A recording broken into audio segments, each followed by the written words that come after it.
Election fever is on. Kasabay ng unang araw ng paghahain ng Certificate of Candidacy, ipinakilala na kanina ang 12 senatorial candidates ng administrasyon.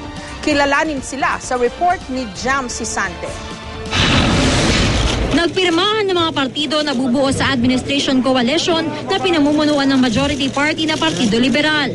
Kasama rin dito ang Nationalista Party, Nationalist People's Coalition o NPC, Laban ng Demokratikong Pilipino o LDP, Akbayan at National Unity Party o NUP. Formal na ring inanunsyo ang 12 bumubuo sa senatorial lineup ng Administration Coalition. Unang ipinakilala ang pinsan ni Pangulong Noynoy Aquino at youth leader na si Bam Aquino. Sumunod sila dating Senador Jun Magsaysay at Jambi Madrigal, dating Akbayan Representative Risa Ontiveros at Aurora Representative Sonny Angara, MTRCB Chair Grace Polya Manzares, at mga kasalukuyang senador na sina Loren Legarda, Francis Escudero, Alan Peter Cayetano, Coco Pimentel at Antonio Trillanes IV. Kasama rin si dating Las Piñas Representative Cynthia Villar, asawa ni Senador Manny Villar na mahigit na katunggali ng Pangulo noong 2010 presidential elections. Sila ang rumisponde sa panawagan natin magbuo ng samahan ng mga pareho ang paniniwala at nangangakong itataguyod ang agenda ng mabuting pamamahala. Pero sa 12 pangalan, natulang ang miyembro ng LP sa Administration Coalition, sina Magsaysay at ang mga bagong miyembro na sina Bam at Madrigal.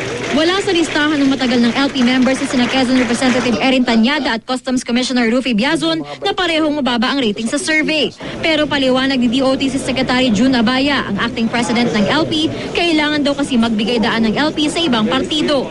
I know there were some long-time LP who were not included, but those were from their own personal volition. They talked to the president that they've assessed things and they've decided on their own and relayed to the press, conveyed to the president that probably 2013 is not yet the time and probably 2016 is better. Tumugon po sila sa aking pakiusap, matinding pakiusap, na isang tabi muna ang buhay politika upang magpatuloy ang arangkada ng ating pong ekonomiya.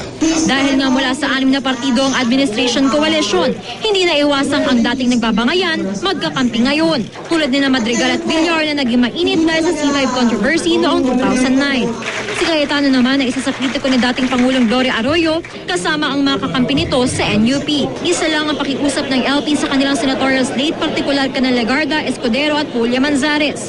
Huwag sumama sa campaign rallies ng United Nationalist Alliance o UNA kahit kasama rin sila sa UNA slate. Pag umakyat ka sa entablado ng kabila, ang ibig sabihin, ini-endorse mo yung 9 candidates nila. Payag daw dito ang MTRCB chair at naiintindihan naman daw siya ng una, habang sina Legarda at Escudero hindi pa makasagot ng derecho dahil may mga sarili naman silang balak kung paano patatakbuhin ang kanilang kampanya. Naintindihan naman nila yung sitwasyon ko kasi nga bilang nagtatrabaho sa administrasyon na ito, yung aming professional relationship ng Pangulo. Sa mga detalya, on the ground, that will resolve itself at the proper time.